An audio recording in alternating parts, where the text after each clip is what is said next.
You're listening to Ride Along, EMT School. I'm Mike. And I'm Max. We're two students navigating EMT school, bringing you along week by week. And I'm Jonathan, a paramedic bringing real-world perspective. Join us as we share the lessons, challenges, and stories from EMT school, and hear insights from those already living the EMS life. Welcome to the Ride Along.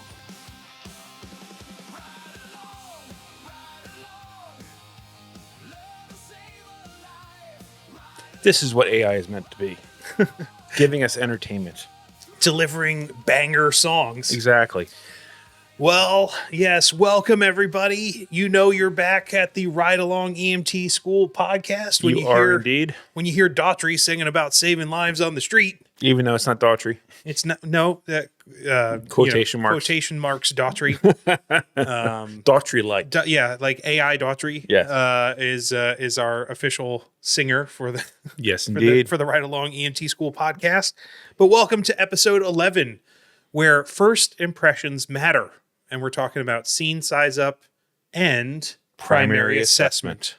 Wow, we synced up on that. We did. It was nice. It reminded me of that that skit on SNL with like Anna Gasteyer and I think it's Maya Rudolph and like Alec Baldwin would put like they talk about like sweaty balls. That is one of the best skits, except for the ones with Christopher Walken because it's Christopher Walken. But besides the ones with him, that may be one of the best ones. I got a fever, and the only remedy for this fever is more cowbell. Yes, like the Don't Fear the Reaper one is the best. Yeah, it may be the height of Will Ferrell. Oh, Gene. Yeah. Just, oh man, I love that. That is a perfect SNL skit because not only does it have an outstanding like over the top character with Will Ferrell playing that guy who's hitting the cowbell. It's got Christopher Walken, who is just a character unto himself. But it also has that extra special a little bit because you got like the other guys in there, like breaking character. Yes. Which also, I mean, them trying not to break character is the reason why when they break character, it's so good. Yes. Yeah. I think Jimmy Fallon's in that one. He's just cracking up. Yeah, he's literally like he kept. I think he turned his back a few times because he just can't. The some of the more recent ones with like Kate McKinnon, is she still even on? I haven't watched Saturday Night Live in probably 10 years. Me neither.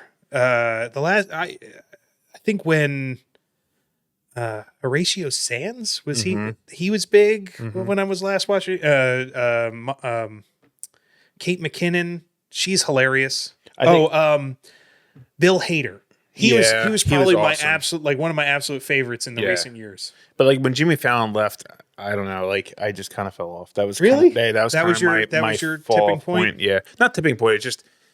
It just stopped being as entertaining. Or maybe it's just I got old and unwilling to stay up till 11:30 because either I was doing other things or sleeping. That is a factor. Yes, that is a factor. But anyway, we like to keep it light here on the EMT podcast because as much as we like to learn about saving people from dying, we like to enjoy other things about life too, like comedy and pop culture references are necessary. You need to have them. Yes, and that's how our generation communicates is through movie quotes and song titles. Yes. I'm a big movie fan. I was glad to see you finally got a chance to watch Blazing Saddles because you have that reference for all of those pop culture references that are throughout that movie. Talk about not safe for work. No, but awesome. Yeah, don't watch that one in the background while you have work calls going. No, or children. There's some language in that one that is. There's a little bit of language. Yeah, I first saw it when I was 7 or 8. Yeah, I saw all the great, like some of the great comedy movies when I was like 7 or 8, where I would be like, I'm not showing this to my 8-year-old. Not a chance. I don't need to pass on this trauma, this mental trauma to my children. Yeah. So speaking of movies, one that we should go watch together. They're doing special screenings on it with Rainn Wilson from The Office. He's the guy who played Dwight. I know you don't like The Office. No, but I know who. So he's in a movie, I think called Code 9, Code 3. Oh, I should have looked this up before because I just thought of it right now. He plays a paramedic, Oh, and it's a movie about like this beat up, like, exasperated we have to. paramedic. So it's kind of like it's an EMS Yeah. specific movie. Yes. I guess a comedy based movie, which is great. So That would be an awesome thing to go with like a bunch of the students. as opposed to watching anything else EMS related, which is a comedy for different reasons. Because Yes. now that I'm finally diving into this stuff, have you ever watched 911? Like No. Yes, but no. it is so bad. Like It's- I remember watching that back in the day and being like, oh, this is kind of dramatic, like over dramatic, but it seems interesting. And then I started watching, like seeing scenes from that going, this is stupid. Like this is the stupidest thing I've ever seen. My wife, I love you, but the shows that she will watch that has medical in it, I'm like, oh wait, did they save anyone from an airplane crash yet? Did it Yeah. like it just now? Like there were good shows. There are good shows. I don't need to see every aspect of EMS in Chicago. I'm not interested. I don't care.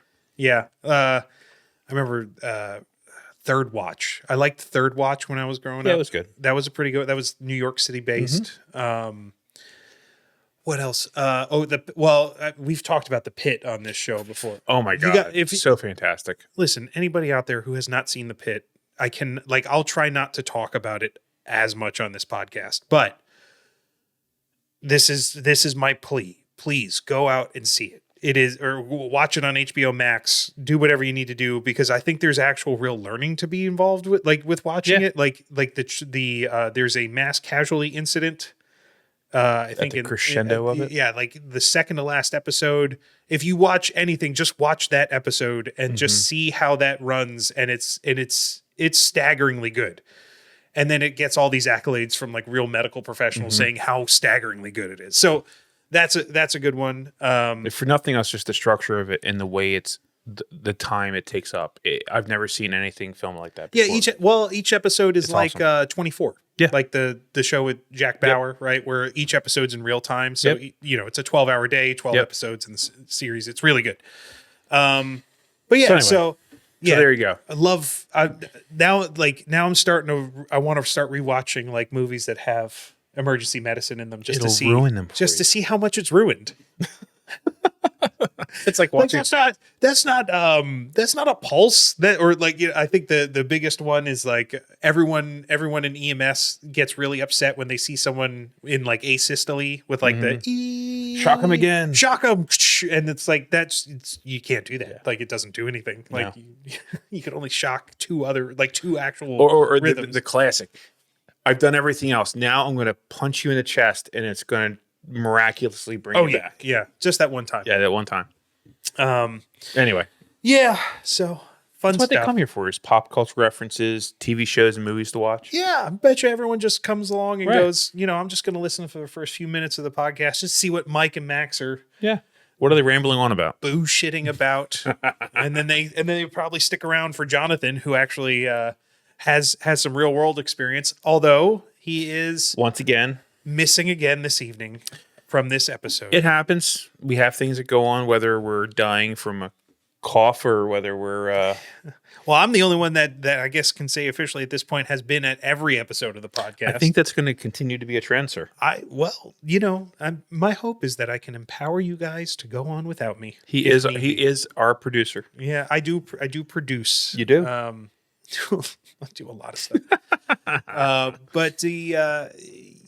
So Jonathan is he's working his contract down in North Carolina. He was getting off of work and then driving straight home to Virginia to, go see family and stuff, I think. So I guess that's a pretty good Where are your excuse. priorities, sir? Where? Yeah. Where? We need you. Right. But he will obviously be missed. Always. We will hopefully not look like bumbling idiots. Although, I'm sure there were a few moments in the last podcast where I'm like, oh God, I cannot remember the name for this thing. I need Jonathan around. We had a few of those moments, people. Yes, there are more than a few in the last episode 10. But which hopefully you was enjoyed it. Vital Signs. Yeah, hopefully you enjoyed it. We're getting better though. We I are. think so looking back, to the beginning of this podcast, I would say I can already see a remarkable like comfort level in myself to talking about these types of things. So like even in a short amount of time, I think just expanding upon that and knowing where our instructors are taking us, where the curriculum is taking us. This is just me talking well about the process and encouraging all of you to say that if you put the time in and the effort and you study, it really pays off. Like the whole point of this thing is to bring you along this journey. And hopefully as you go along, you realize that you can do it too. And oh, by the way, you should. Yeah. Yeah.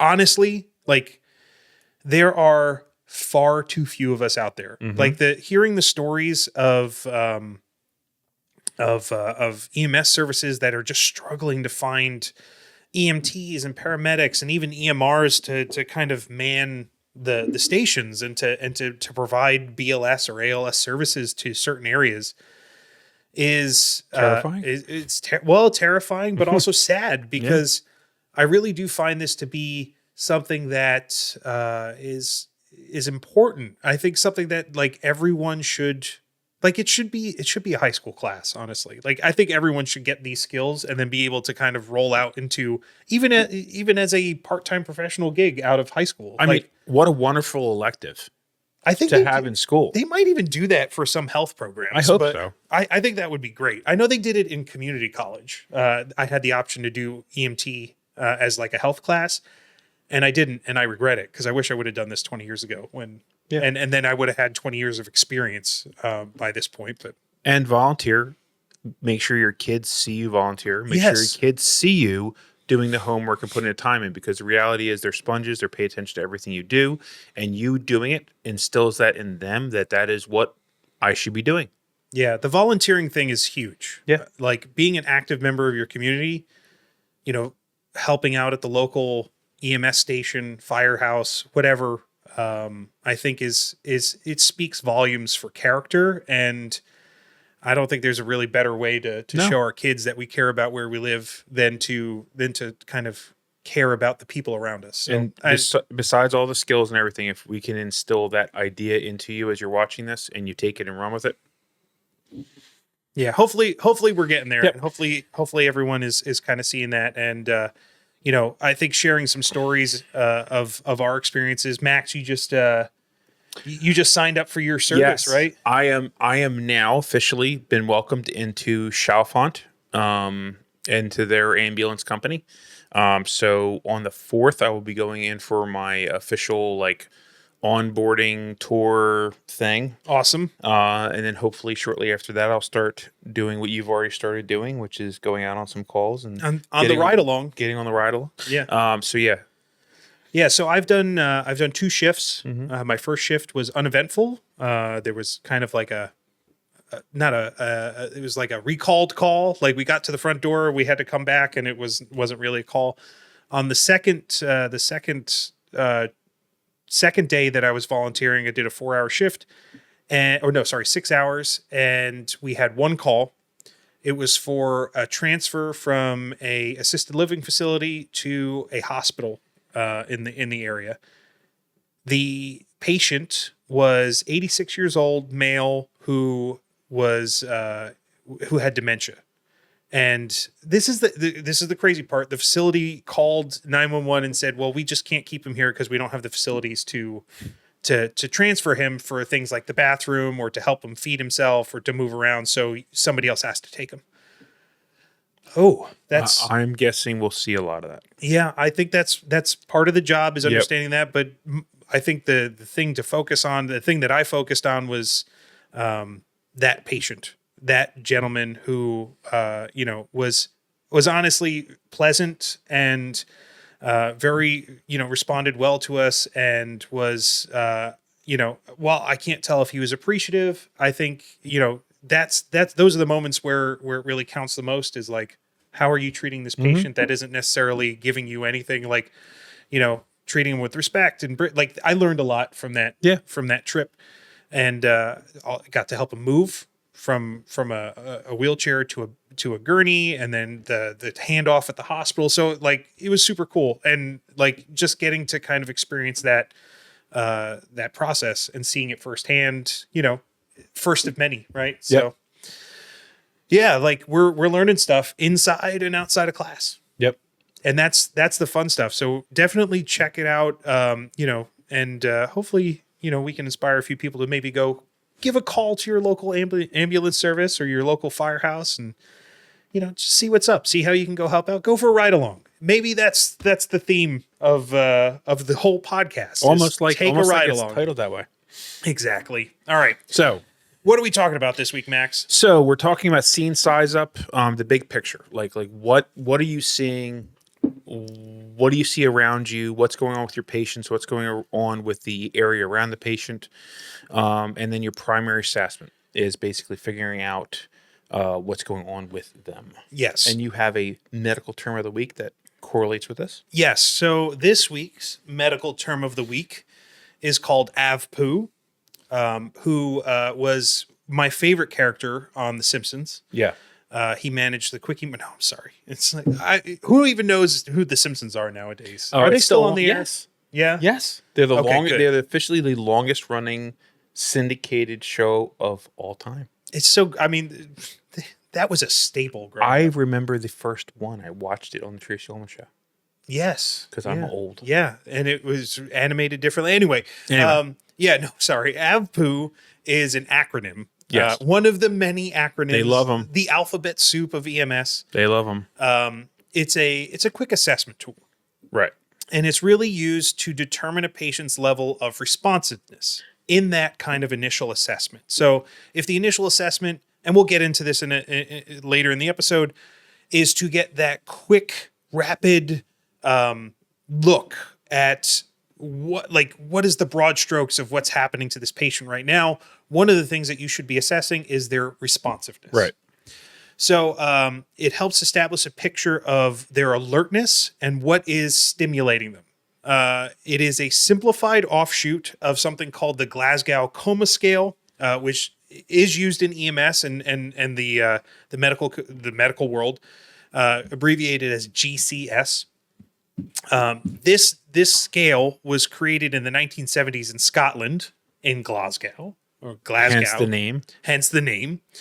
And it's a combination of a bunch of different performance indicators in the body. So it uses eye reactiveness and movement, verbal responses, motor responses to stimulus.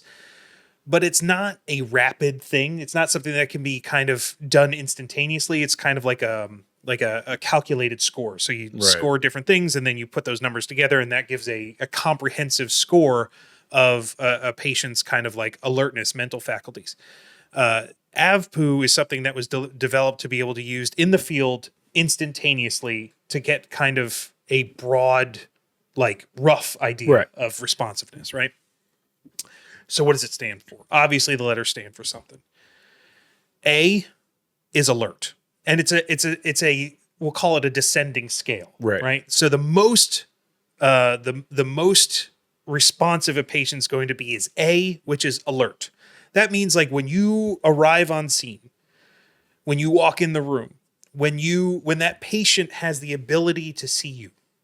Do they turn their head? Do they look at you? Do they respond to you? Are they actively seeing you? Mm-hmm. Are they asking you a question when you arrive? Do their eyes follow you? Are they alert? Awake is pretty That's big. Generally, yeah. You have to be awake to be alert. Yep. Oriented, meaning as they hear or see things, are they orienting to it? Or is their body reacting to it? Are their eyes moving? And are they able to respond? So if you ask them questions, are they answering? What's your name? Yeah. Hello, sir. How are you today? Those types of things. They'll go, oh, I'm okay. Those are things that they're reacting to you as you come into the room. That's A. The next letter is V, which is verbal, which means that if you walk in the room, they aren't necessarily paying attention to you. They aren't responding to things happening around them. But if you ask them, sir, can you tell me your name? And they maybe not pay attention to you or can at least respond to my name is James. If they're responding to the verbal cue, that is kind of in the V category. Right. The way I kind of envision this, and they didn't describe it to us this way, but it's kind of like like if you have a patient that's off in Neverland, like they're just like not really paying attention to anything going on, I imagine it could be very hard to not focus on if your body feels like it's failing or experiencing a lot of pain or something really weird going on, you're going to be so lost into that. Your brain for could sure. be so focused on it. Or you may have other things going on with mental faculties that you just can't focus on anything else. So, but if they respond to you directly asking them a question, that's a verbal. Right. So after verbal comes pain. So AVP. So pain is they don't respond to you coming in the room. They're not alert. They do not respond to verbal stimulus. Can they respond to some sort of painful stimulus? Now, typically, I think this would come into play for somebody who is seemingly unconscious. Right. Right? Like their eyes are closed. They're laying still. I know I've seen this done before back in my college days, when somebody was drinking too much. I'd seen this done a few times to make sure that somebody wasn't like, dead, give them the old sternum rub and see somebody go, oh, I'm just sleeping. Leave me alone. That's P for pain. Right.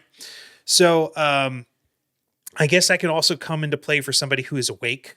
If they're not responding to verbal, if they're not alert, if they're just off somewhere, if they're responding to pain, then at least that gives you some sort of stimulus to know that they're responding to it, right? But typically, I think it applies to somebody who is seemingly unconscious. So they don't respond to verbal; they respond to some sort of physical pressure that is giving them a pain response. Now, that used to be, like I mentioned before, the sternum rub, which is taking the knuckles and like digging into the area around the sternum, like in a rather aggressive manner. It doesn't feel good. No, it's very painful. But I think from what we heard in class, they're moving away from that. Yeah. Because it can lead to abrasions and bruising. So there's a few others that they use now. The trapezius squeeze, which the trapezius muscle is this kind of like triangular thing here above your shoulder blade or above your collarbone. If you take that, pinch it and twist, it's really painful and it doesn't really leave a mark. Don't they go unconscious? I mean, is that the Vulcan? Oh, so you have to be careful because it is very close to the Vulcan death grip. Yeah. Right. You have to watch out for that. Which is much different than the 5-finger death punch. Right. Exactly. But that's for more. I do prefer the 5-finger death punch better. Yeah. But it can be difficult to achieve though. Yeah. I don't think you get introduced to that one until ALS services. Every time for me, it's been publicly, like in large settings. So, like the trapezius muscle. Yeah, like there's a lot of nerves there. You can pinch it and twist it, and that does cause a pain response. The supraorbital bone, I guess. So if basically you take your thumb and you put it right on your eyelid, and then you push up to the top of your head. So basically, you're pushing up on the inside of your orbital socket. That is another way to introduce a pain response. Doesn't feel good. Which would it's terrible. I had never heard of that one. Yeah, that was a new one for me. I looked these up to see like what the common ones are for most EMTs. That seems to be, or the EMS services. That seems to be one that they use. They taught us in class about nail bed pressure. Mm-hmm. So if you take a pen and you press it onto the actual nail bed of a digit, it of a does finger, not feel good. A phalange. I can't remember the name of the tarsals. I gotta review my anatomy. This is so bad. But the nail beds, if you take a pen, press on the back of the nail beds, that is very painful and non-damaging. So you're introducing pain just to get some kind of response, some sort of response, because that is a huge, there is a big difference between somebody who is sleeping or supposedly just non-response or like closing their eyes and laying still and unconscious. Yes. Because unconscious is very bad. And these are all leading to, if there's none of these, they're unresponsive. Right. They're unresponsive. It's going to change how you're going to approach this patient. Right. And that one's easy. Yeah. No response to anything. No response to verbal stimulus and no response to pain. These in succession, AVPU, AVPU, is the quick assessment for, and like figuring that out along with some other information from the scene and about the patient will help you then guide into treatment. Right. What that treatment is, we don't know yet because we have not gotten into necessarily the treatment of things. But we know that it is important. Oh, it's to coming. assess. Yeah, It's it is coming soon.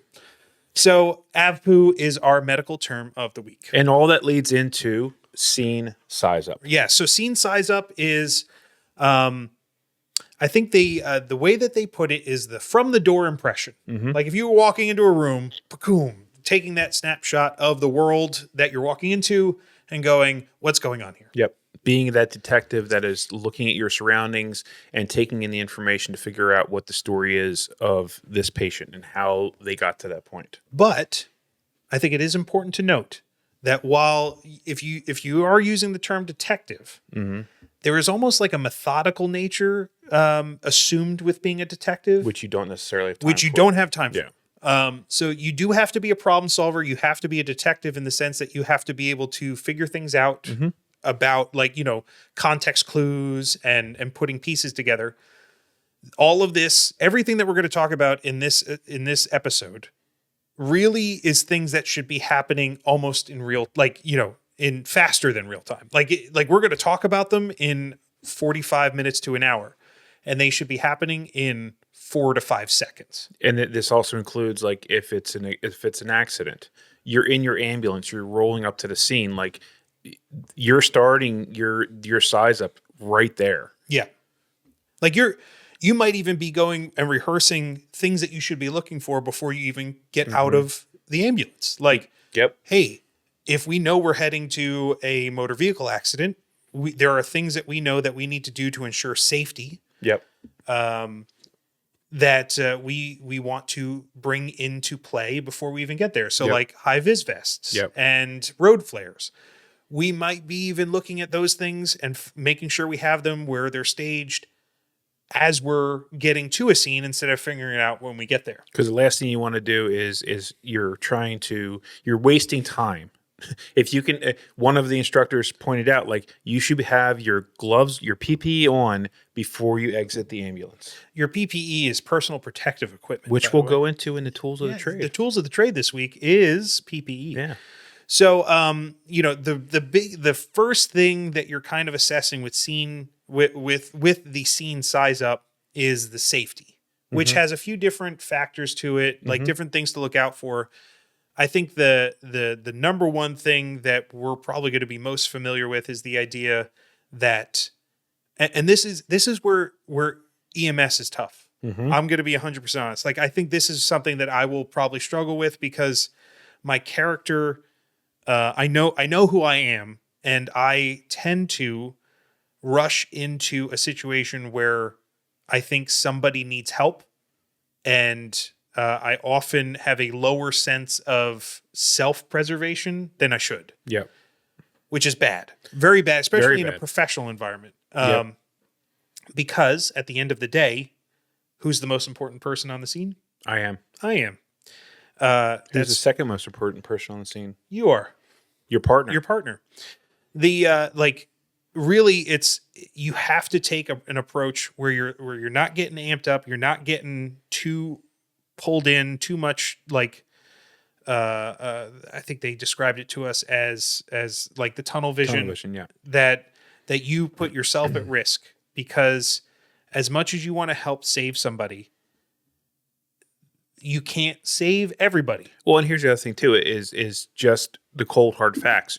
You adding another patient is not going to help the situation. Yeah. Like all you're going to do now is take away from the logistics that are present to help the patient you're responding to.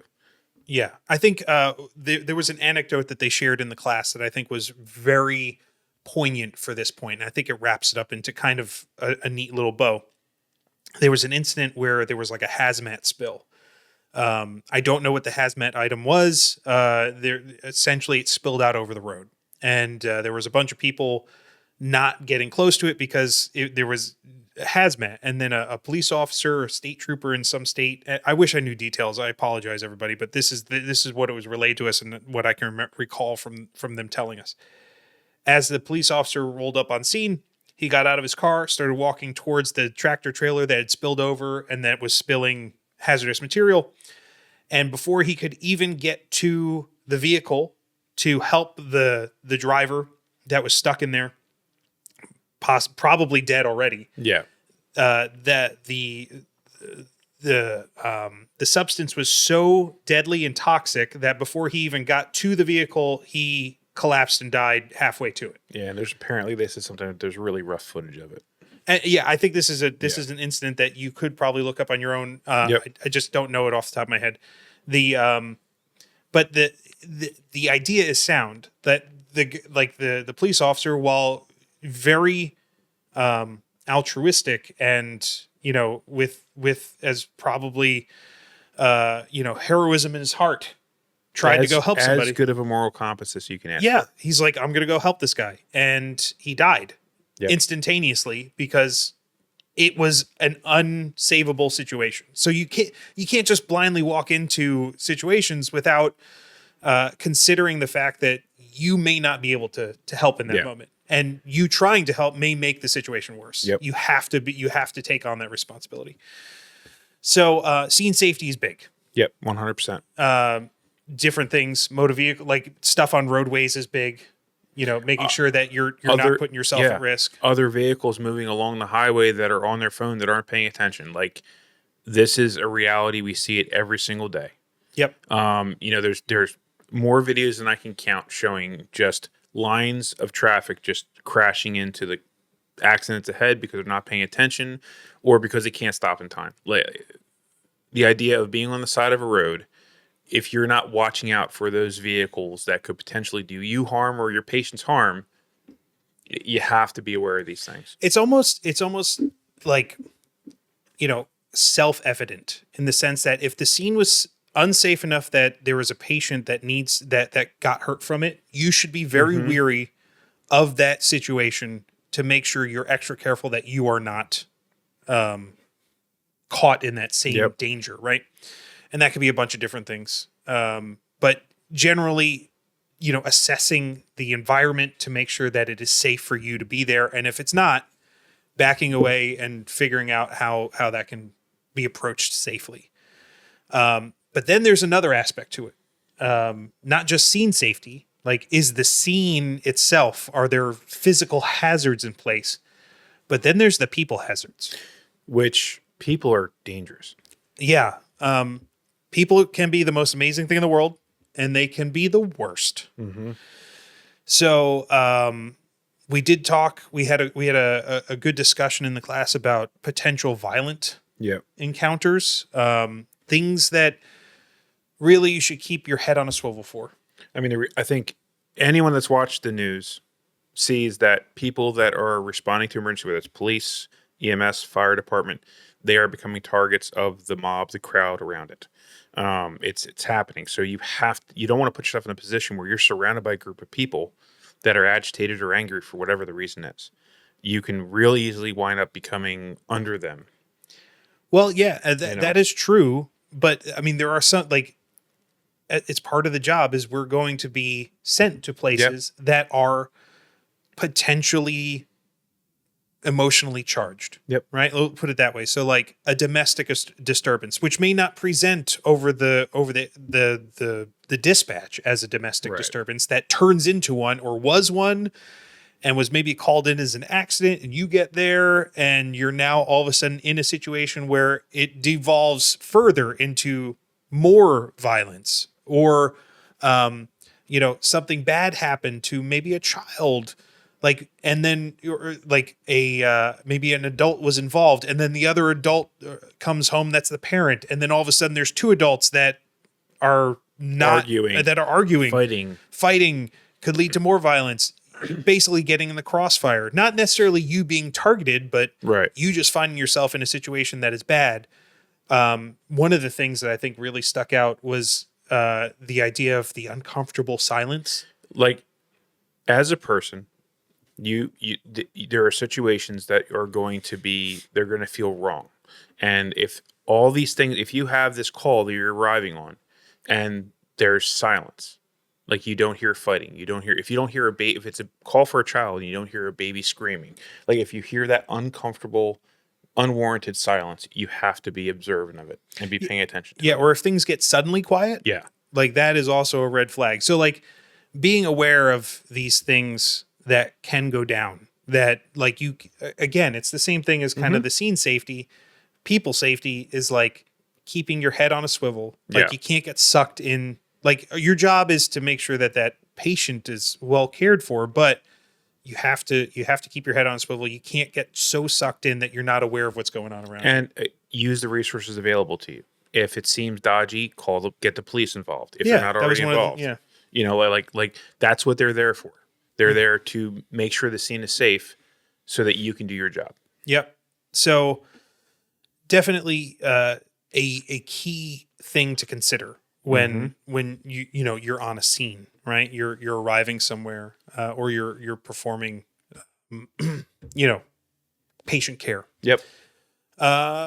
Beyond this, the dangers of the scene, we started getting into and we were reintroduced to the idea of BSI, in general, standard precautions, things that you're going to do everywhere because of a standard of practice that exists or standard practices that exist around certain factors. So BSI, body substance isolation, PPE, personal protective equipment, those things are used ubiquitously. Yes. Every call for any type of thing that's going to possibly involve patient contact, like, person to person contact.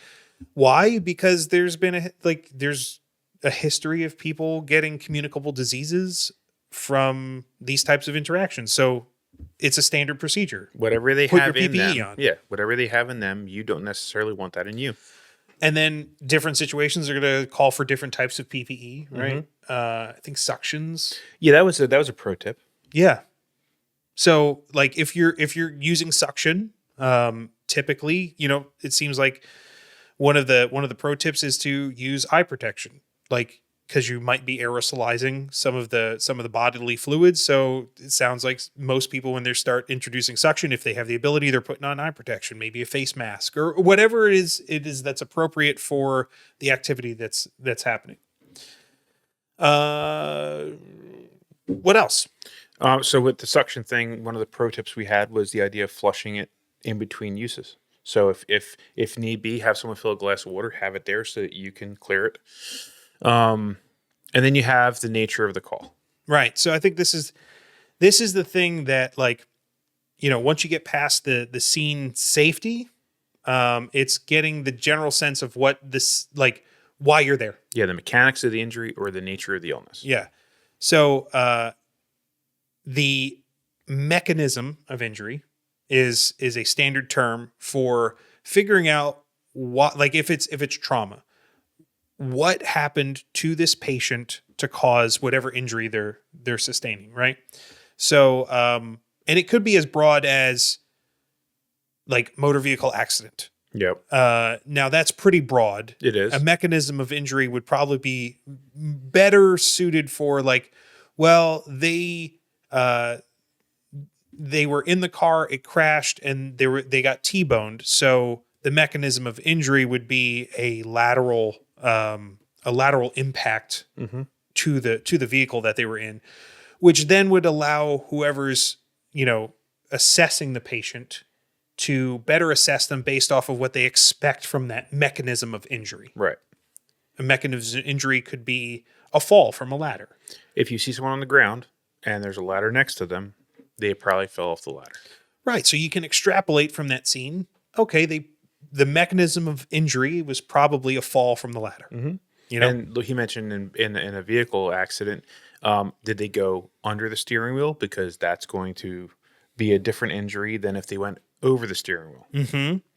So, like, and these are there's a whole, like, Oh, I'm yeah. sure, like, experiential library of these things that you will learn on the job. We don't know them, but we just know the general gist of, okay, well, as you're getting there, you want to try and understand what happened as quickly as possible so that you can then make better judgments on what to look for next based off of that mechanism of injury or nature of illness. So if there's no obvious mechanism of injury, if somebody's not injured, it's not a trauma, figuring out the nature of the illness is also super important. So you looking for things that may indicate what happened, like if somebody is unconscious on the ground, unresponsive, and there's a litany of beer cans scattered around them. This is a clue. That's a clue. I would say that that's probably something that you can immediately at least make an educated guess that it might have contributed to the nature of illness. Or like we said in previous episodes, if you walk in and they're having labored breathing, and they're hunched over in that tripod position, like this is telling you, this is the information you're being given. Like what's wrong with them? What is their illness? Yeah. And that kind of falls into something called chief complaint as well, which is like the number one reason why they're calling you. But these are things that you're kind of also observing from the scene is like, basically you want to gather all the information you can from the patient, the bystanders, the dispatch, whatever information you have available to you, kind of pulling that all together to either get the mechanism of injury, the nature of the illness, to know why you're there. Yeah. Like that's essentially why are we here? Why are we here? How can we help this person? And what do we have to do next? Mm-hmm. So we did spend a significant amount of time talking about the mechanism of injury, which I'm sure we will again talk about more. I have no doubt. Yeah, like it's a very common term. I think it's in trauma going to be something that is indicative or not indicative, integral to the process of understanding trauma. So we won't go too deep into it here, but like there's things that you can learn and things that you can extrapolate and look for from the mechanism of injury. And then as far as the initial scene size up, before you even get there, before you even start understanding what happened, essentially what information you have on the way can start leading to what we do as EMS, or at least this is what was taught to us, is like that's where you can start your quote unquote differential diagnosis. And differential diagnosis is kind of a standard medical term for the act of trying to figure out what could be going on and then like eliminating possibilities based off of things that you know. Like that's the simplest way that I can explain it. So if you're getting a call that says, "Hey, we have a patient who is non-ambulatory, unresponsive." Well, I guess that's redundant. So it's unresponsive, and like I'm trying to think through I'm not good at coming up with these scenarios yet, but like you're trying to come up with all the reasons on the way why they could be unresponsive. Okay, well, he could have a blocked airway. He could have a myocardial infarction, aka a heart attack. Could be, intoxicated. All like you go through, okay, these are all the things that it could be most likely. And then as you learn information along the way, like you can start checking things off the box of, okay, well, it's likely not this, so we can keep going down the path of this other thing. If we have a fall at a construction site, it's probably not a drowning. Right. You don't have, like you don't have to start going through and thinking how we're going to treat a drowning victim. Like if you find out that, okay, well, the patient was choking, you get there and they're like, hey, he was choking and he fell over. Like you can start ruling out maybe some of the procedures that you would use for like somebody who's intoxicated. Mm-hmm. Like or a cardiac case. Now it's, hey, they had a blocked airway. We can focus on that. We're going to go down that route until we get other information that says otherwise. But you're helping make a differential. Like you're eliminating possibilities off the board. And what it's doing is it's cutting down the amount of time you need to be able to act. Because it's giving you that information, that basis of information, so that when you get on the scene, you're already moving and rolling with an idea of what's going on. Yeah. And all of that really rolls into the kind of core concept of this episode. So the scene size up is almost like ubiquitous. You have to do that. You should be doing that everywhere. Everywhere you go all the time. Like, no matter what. You should be assessing whether or not the place that you're at is safe. You should know where your exits are. You should know how to get to where you need to go. You should be making sure that people aren't blocking your way. You may have to look at those things more closely in situations that are more sensitive or escalate the level of danger. But now, that leads into what comes next, and that is the patient. Yep. Like, what are you doing with that patient when you get there? And that is the initial assessment or the primary assessment or the primary glance. Like, I've actually found a few different terms for this process, but initial assessment is what we were kind of introduced to it as. And there's a definition for it. It's the rapid, systematic evaluation of a patient performed immediately after ensuring the scene is safe. The purpose is to identify and manage life-threatening conditions as quickly as possible. So it's not getting deep into vitals. It's not figuring out, all of the details about the patient. It's certainly not a patient interview. Like if they're not breathing, they're unconscious on the ground. You're not going to you're not going to look at pulse rate and breathe. Like, you are going to act. You're not going to get a blood pressure. No, you're going to act on the information you have. This person needs CPR now. Right. Or if they have a blocked airway, we're going to work on opening that airway. We're going to work on, securing the airway right now. Yep. Like, that is the most important thing. You may, in that initial assessment, ask questions, but it's usually very broad questions like, hey, what happened? Like, things that will help with determining, do I need to intervene with something right now? Yeah. So that's the initial assessment. So it's got a few steps to it, a few kind of facets. And really it starts with that, really tied into the kind of assessing the scene, yep. the first glance, if you will, which is forming a general impression. So this is what we were kind of talking about with, taking an instant look at the scene. Like, what's going on? What is the most important thing? Like, just getting what's going on. The big things. Is it an adult? Is it a child? Are they male? Are they female? What position are they in? Are they in distress? And is there an obvious injury? Yeah. Is there an obvious threat to life? Yep. That you can instantly discern. And you should be able to, in that moment, determine stable versus unstable. Generally, like, obviously there's nuances that go into that. Sick or not sick. Mm-hmm. And do they need help? Right. Like you should be able to kind of at least determine that really quickly when you get somewhere. Immediately after that comes what we talked about before, is determining their level of responsiveness. Right. AVPU. It's the AVPU. We already went through that, right? Mm-hmm. So we go through the AVPU list and we figure out what, where on that scale are they? And this is really just figuring out the brain function and do they need airway protection? Because if they're unconscious, they need airway protection. That's just ubiquitous, right? Like, if they're unconscious, they need an adjunct in some way to make sure that their tongue isn't closing off their airway. And the reality is that if you when in doubt, you need to protect their airway. Yeah. As long as they're tolerating what you're doing, you should do that. Is their airway open? Yep.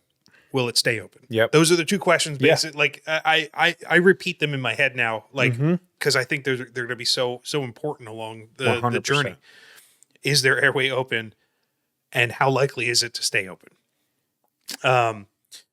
So next after that, what do we do? So then you're doing ABCs. So you're evaluating the intervening in the ABCs. That was horrible. Anyway, so you're looking at airway, breathing, and circulation. Right. Unless they have a severe bleeding situation. In that case, you're doing circulation, airway, breathing. What is going to kill them first? Right. So you're getting your quick assessment. Yep. You're getting your general impression. Do they need something right now to save their life? Is it open? Is it clear? Is it maintainable? Are they airway. breathing now? Yeah. Will they continue to stay breathing?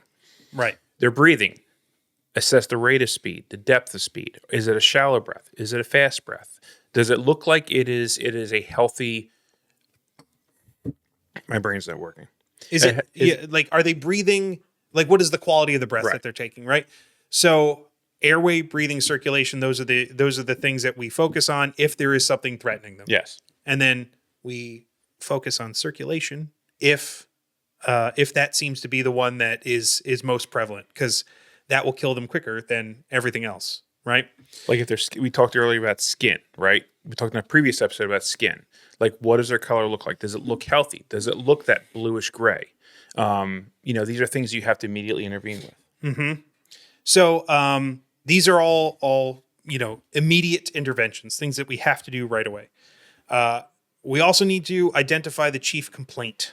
That's part of the immediate threat, right? So if there's nothing in the obvious threats category, then we need to start getting into, okay, Why did they make the call? why are we here?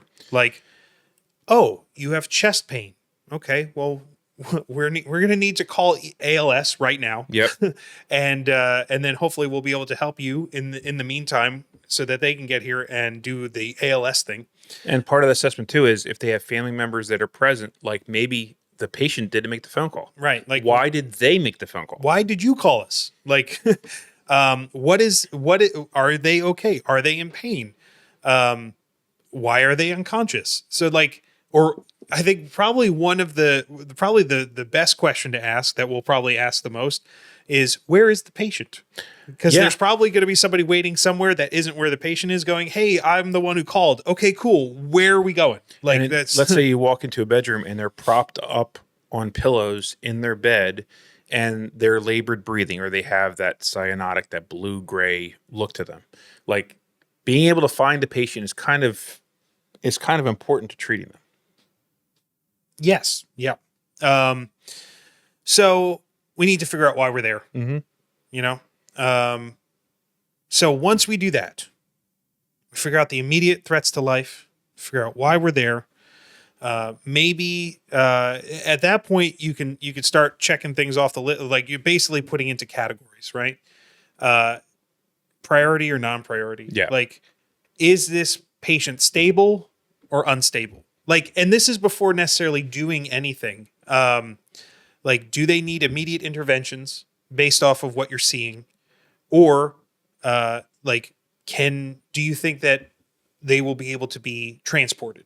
And is that a better, do they need to be treated here and now, and maybe wait for an ALS unit to arrive to help give better care before transporting? Or do they need to get going right now to a hospital? Like, those are things that you have to assess before you start digging in and getting a secondary assessment and vitals and all that stuff. Because if you don't make that decision quick, that can mean that's the difference between life and death. Yeah.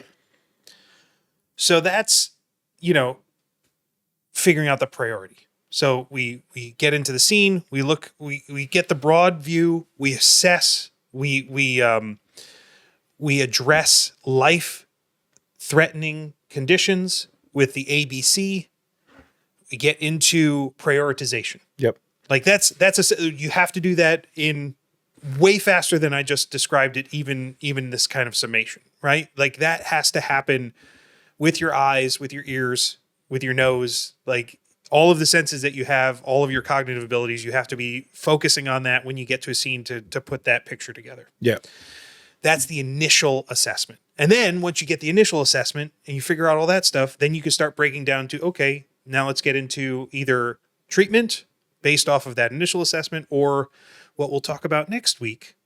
And that is the secondary assessment. Yep. And figuring out more details. What can we do? How can we help? Like, what information can we obtain to better treat the patient? And right? it's way more getting into that second look at the environment, what pills they are taking, all those things. Yeah. There's a long list. Getting more information. Yep. When you have the time, there's a lot of information that you can gather that will be helpful to the situation. Now, just as a quick bonus, the one thing that I think was really interesting from the class that like, and actually, before I get, like, I just have to say, this was probably my favorite lecture out of the entire 100%. class so far. It was taught by a very experienced instructor with many years, and he was definitely the most animated and I think best presenter we've had so far in terms of By far. giving a mix of, hey, these are the things that you have to understand, but also this is the reality. This is what you will see. This is what you have to do. This is what I do on this. Like, it was great. Like, I think that's why I feel like this solidified in my head so well, is because of how he was presenting it. Yeah. So it's just to say that you will have a bunch of different instructors out there in different ways of teaching. His way of teaching was very, like, it worked very well for me, and he was very like, he's funny too. Yeah. But he also kind of went into a bit of a bonus section. And this is, okay, yeah, the initial assessment is for the patient, right? Like, as kind of getting into this EMS world, we're focused on them. We're dealing with that one patient at a time, but we also have to have the ability to take a step back. So if the patient is the 10-foot view, we need to be able to pull ourselves out to the 100-foot view, right? And to assess not just that patient, but the scene. Yeah.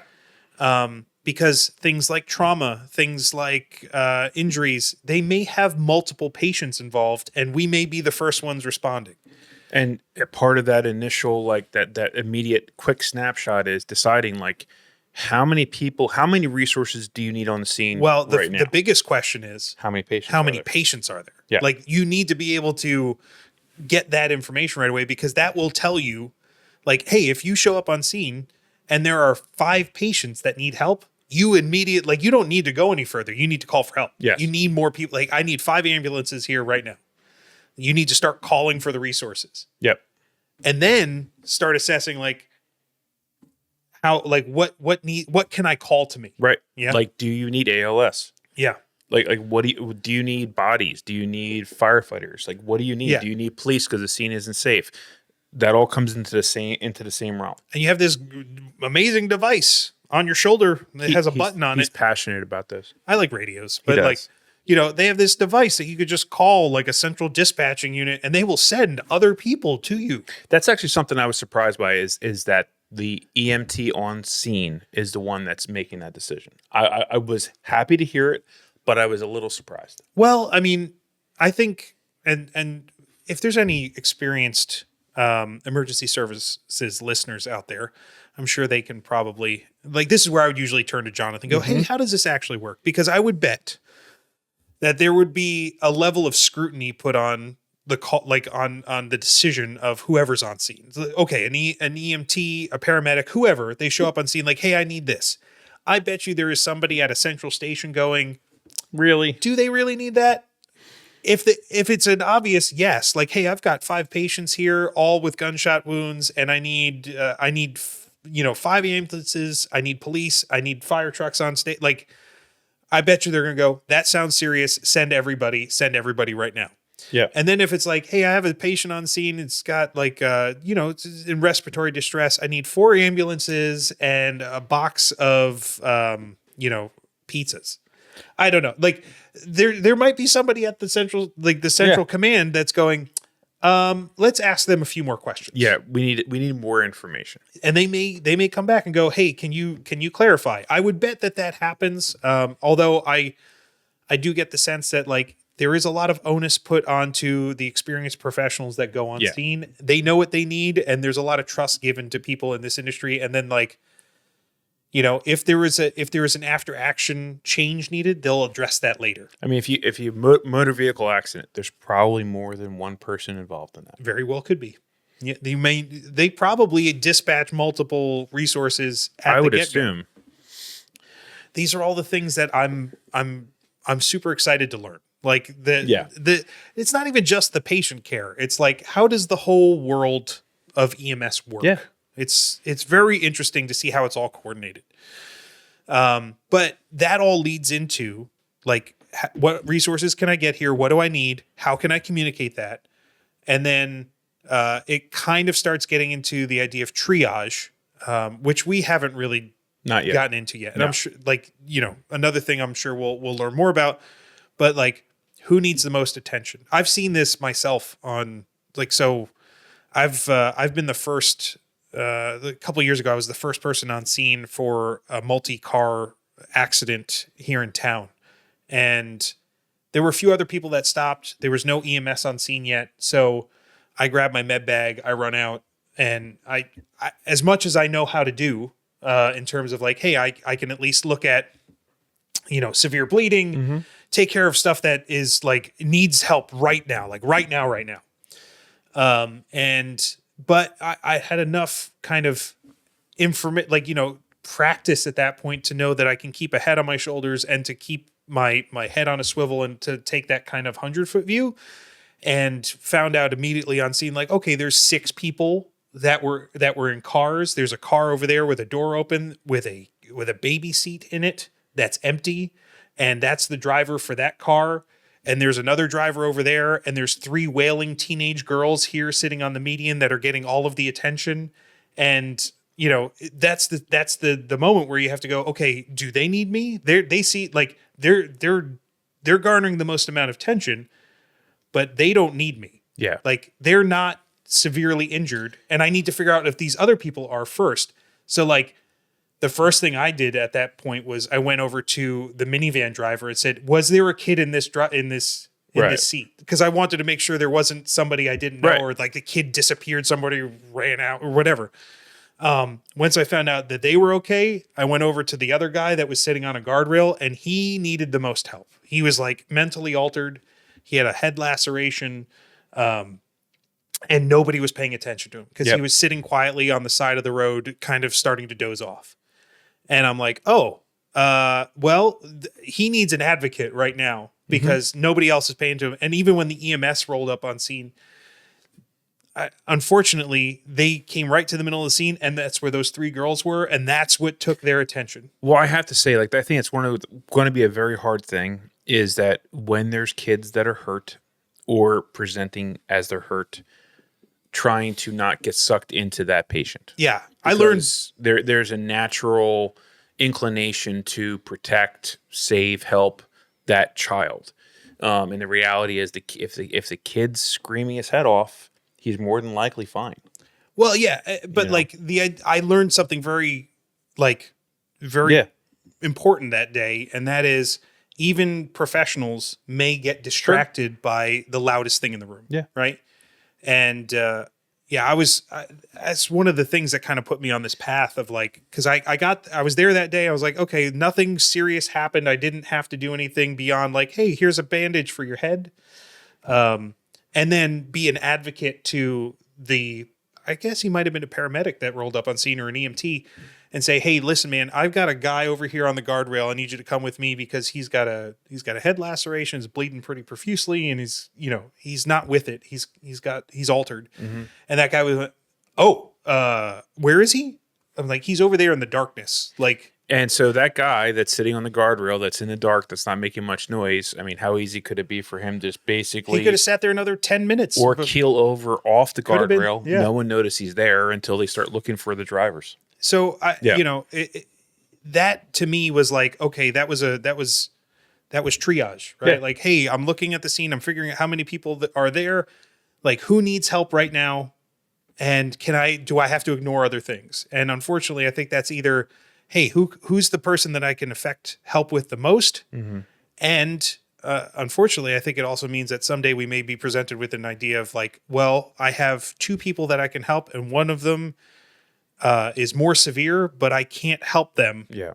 And I can't waste resources on them. That's also one of the kind of ideas of triage. So I'm sure we'll get more into it, but that's kind of like the if the initial assessment is the patient view, right? The 10-foot view, then we also have to then start doing that as a 100-foot view and kind of come out from there. And people that want to help have a tendency to want to focus in on that thing. So having the frame of mind and the training to not do that and keep that wide view on things of what's going on. Yep. So that was this week. Yep. This class was the initial assessment. I think this is, probably the most important like cognitive skill that we'll likely have to exercise. Sure. Is and have to get really good at it and you know, practice at is like, what do I need to know about this scene right now? Like, and keeping our head in the game, like, and not getting sucked in. All right, so tools of the We trade. have a tool of the trade. Or tools of the trade. Tools, Yes, multiple tools. Multiple tools. Sweet. So we mentioned PPE, personal protective equipment. And so there's a lot of different forms, a lot of different types. The two most widely used, I would say, is gloves and glasses. I'd say probably gloves more than glasses. Gloves but more than glasses. Gloves are like Gloves. They gloves, give them away like candy. gloves. As a matter of fact, they probably give them away more than candy because they don't really give away candy at the Exactly. the They should. But so it used to be that gloves were made of latex. That was kind of the classic material that was used. But latex allergies have become more and more prevalent. They've switched more to a vinyl glove instead because it avoids all those allergy issues. Vinyl or nitrile?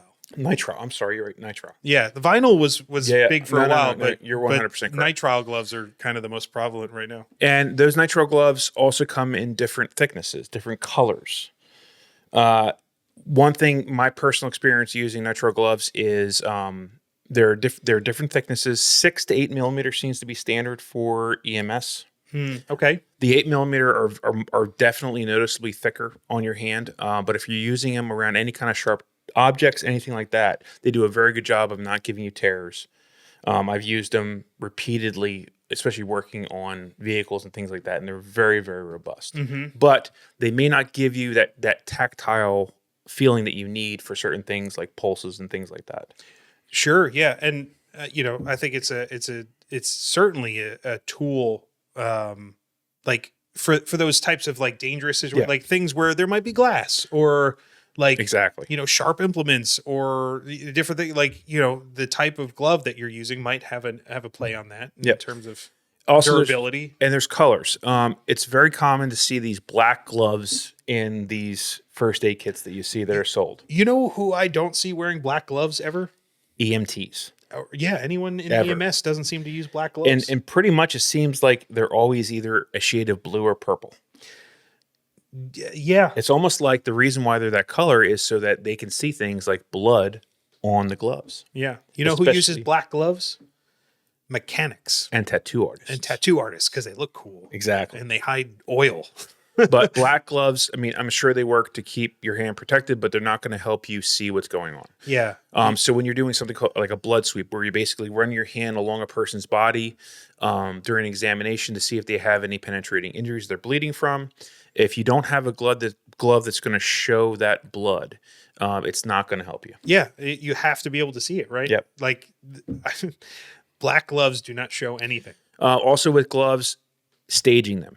If you've ever seen the gloves that are tightly wrapped with a little paper bow that fits so nice and tight into a kit, try and unwrap those in any kind of rapid fashion.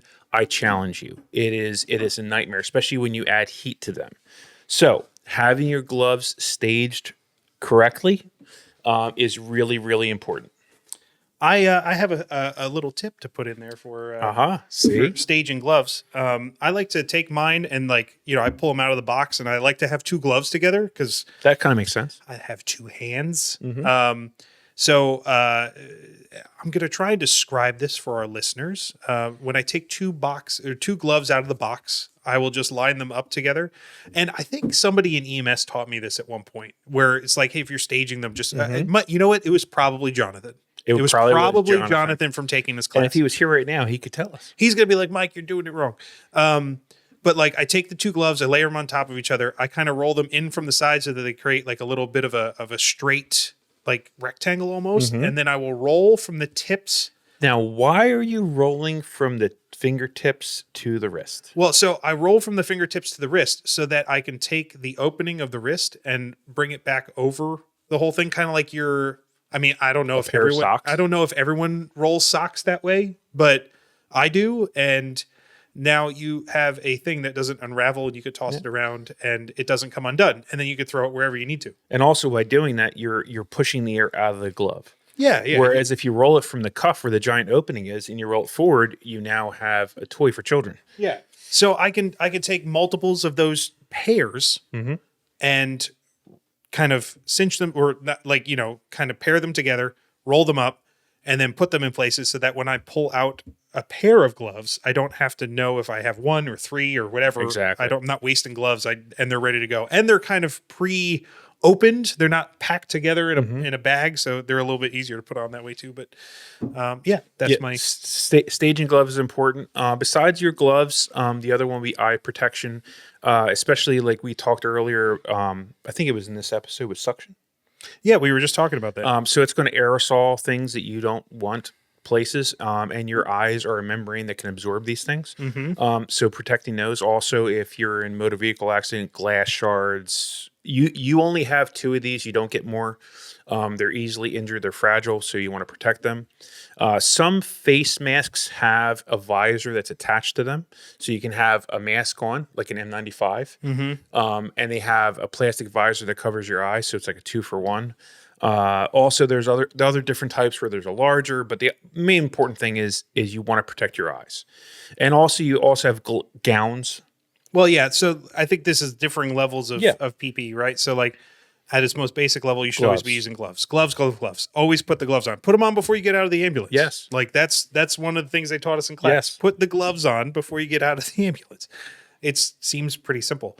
Then, like, what else do you need to add on? So what are you doing? Eye protection it seems to be a pretty good one. And mask. Like if I get into if I need to bring a patient that might have tuberculosis, I'm putting a mask on. into an ambulance, I'm going to put a mask on. Like, or let's say you roll up and someone has a severe bleed, and the cop that's been there is covered in blood. You might want to put a gown on. Yeah, it might not be a bad idea. Yeah, so you have to protect yourself, like we said earlier. What is a gown? I assume not something that you wear at a formal event with a tiara and only if it's beaded and has lace. Basically, it's made of a paper product. I'm not sure exactly what product it is. There's different ones. You could probably it's mostly paper, but they might even make Tyvek suits and gowns that are completely impermeable. But generally, they're going to be open in the back. You have a tie string in the back or buttons, and you put them on with your arms through it first, and it covers your front, it's part of your legs, and around your sides. Yeah, and essentially it means that you're not getting blood soaked into your clothes. Yes, which can be very important. But the point of all this is the most important person is you. Yeah. The second most important person is your partner. So you have to protect yourself. The PPE isn't for them. That's what I'm kind of pulling from all this is like, they're already messed up. They already have disease. They already have all that stuff. You're the professional that is dispatched to go to this stuff. You should be able to mitigate all of the risks that you possibly can so that you don't get things that you don't want in your body. Yes. So PPE is a huge, you got to use it. You got to protect yourself. And like he said, before you get out of the ambulance, gloves. Just as a general rule, before you get out of the ambulance, gloves. Yeah, when I went on the ambulance the other day, I was in the back, and I remember from class, they're like, just put your gloves on before you leave the ambulance. And you know what the sad part is? I had this moment where I was sitting back there going, should I put my gloves on, or will I look weird if I get out of here with gloves on? Which I know is stupid to think, but it's human. So here's what happened. I didn't put them on because I didn't want to seem like the guy that was overly eager to put gloves on, be the one that's popping out of the back of the truck, like the new guy that's like, look, I'm ready to go. And then go, what's with you, weirdo? I know this is probably not the right way to think, but I want to try and make a good impression, right? So I get out of the ambulance. I have gloves in my pocket. As we start walking, literally what the guy told us in class was exactly what I saw. So as we're walking up to the building, one of the paramedics is there, and she's pushing the cart with her hip and putting the gloves on while we're walking. Now, to be fair, she was driving, so she may not have had an opportunity to put gloves on before she got out of the truck. Right. But I saw that and went, all right, yeah, I'm just going to put my gloves on before I get out of the truck, because why not? Exactly. Yeah. So I think that's a good one. Tools of the trade that you will use on every single call. Yep. Awesome, man. Well, thank you. And I have a quick student tip that we will end with this evening.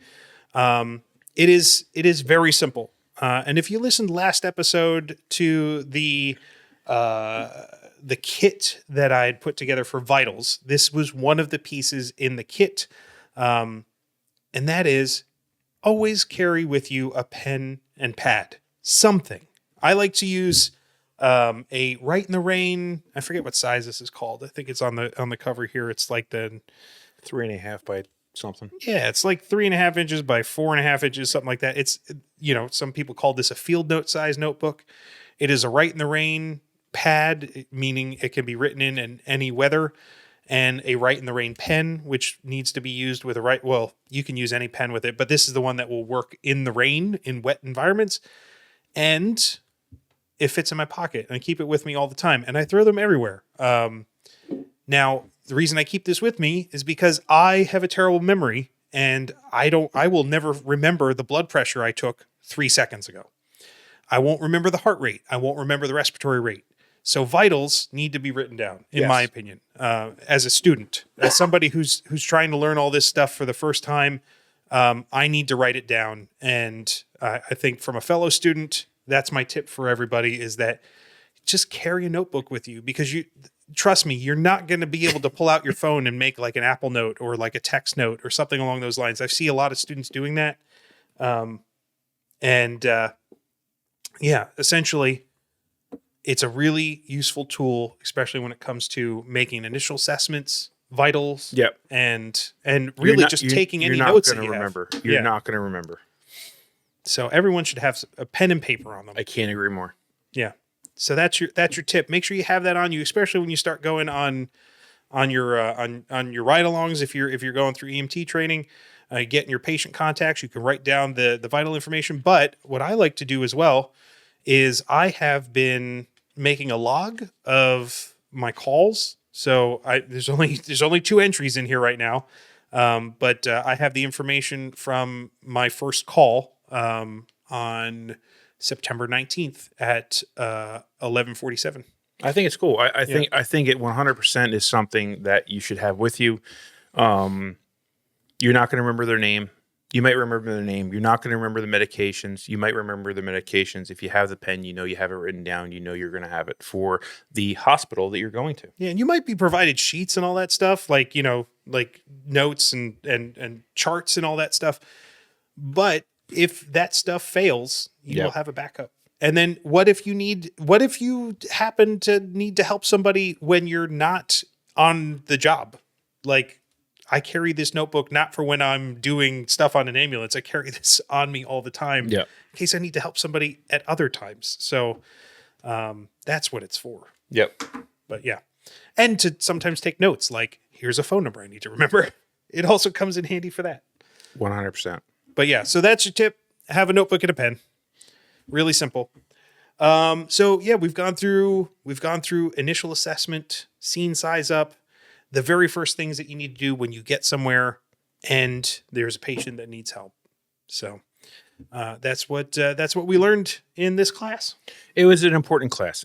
Just like the previous episode with vital signs, it is that foundation that we're going to use on every single call that we go on. Yep. So hope you enjoyed the episode. Please let us know how you're liking the podcast. Please send us a message if you miss Jonathan. I'm sure he would like to hear from people that are like, please come back and save these morons from themselves. He will hopefully be back in the next episode. So stay tuned for episode 12, which is secondary assessments. Yes. So everything that we went through tonight, then getting the expanded version and doing patient interviews as well. Yeah, talking to people. Oh my God. Yeah, that's weird. Scary we stuff. don't like doing that nowadays. If I could text them and find out all the information about them, that'd be exactly. great. All right, everybody. So thanks for taking the ride along with us, and we'll see you next time. This podcast is for educational and storytelling purposes only. It is not medical advice or official EMT training. Always follow your accredited instructors and local protocols. Heartbeats racing in